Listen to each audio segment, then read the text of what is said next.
Presso il camping Valle dei Templi a San Leone, Basilio Borgo, il tifoso scrittore agrigentino, ha presentato 2 nuovi libri della collana Acragas in bianco e nero e a colori. Si tratta dei volumi La marcia del Gampero e L'urlo di Nocera. Presenti l'ex regista biancoazzurro Giuseppe Catalano e Pino Rigoli, entrambi amati dai tifosi agrigentini.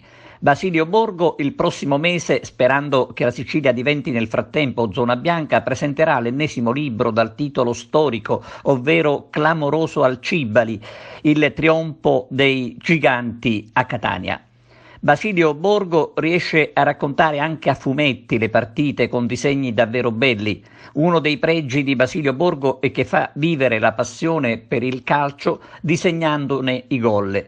Nulla da invidiare, insomma, con i disegnatori professionisti.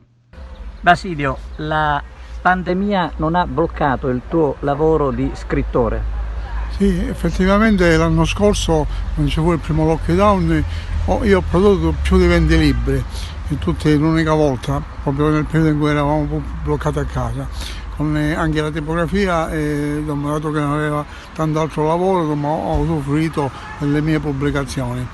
In pratica sono arrivato a quota 55, infatti i libri che io prendo ora, oggi sono 2 libri dell'anno scorso, in cui parlo del campionato del periodo 91-94, quando l'Agrigento Interland vinse il campionato Serie D andando in Serie C2, che poi si richiamò di nuovo Acragas, e poi nel periodo dopo anni 2000, quando ci fu la band Pino Rigoli in eccellenza, abbiamo fatto 2 libri, il libro in cui c'è il periodo suo, quando l'Acragas vinse il campionato eccellenza, e poi in Serie D arrivò al secondo posto del Savoia, spareggiando con la squadra emiliana, perdendo ai rigori in quel di Fondi. Di quest'anno, del 90-91, sì, è stata una cavalcata, è stata una cavalcata bellissima. Siamo partiti per vincere il campionato, l'abbiamo vinto. La società aveva fatto una squadra completa in tutti i reparti, quindi è stato un bellissimo anno. Poi abbiamo fatto 2 anni di C2, poi, come sempre succede in questa città, ci sono i fallimenti e cose, però speriamo quest'anno che si possano riprendere una nuova società, speriamo che possa ritornare ai fasti di un tempo, perché lo merita. Io sono qui perché intanto ho incontrato il mio amico Pino Rigolo, che è un grandissimo allenatore, al quale dicevo come mai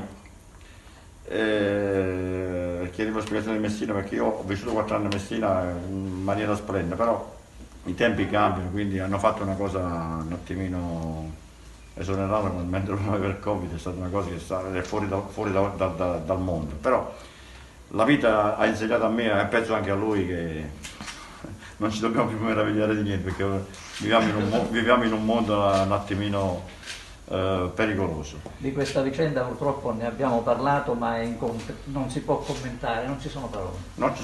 Assolutamente non ci sono parole, però non ci sono parole, però dobbiamo dire che hanno sbagliato i dirigenti, perché una cosa del genere non esiste al mondo, però fa parte della vita, andiamo avanti, la vita prosegue. Sono qui perché quando Basilio chiama... Rigoli, intanto come sta? Benvenuto ad Agrigento. Io non le faccio commentare la cosa, però diciamo che il Messina con lei ha fatto un brutto autogol. Parliamo di Acragas adesso. La sua presenza è un auspicio, è un buon auspicio.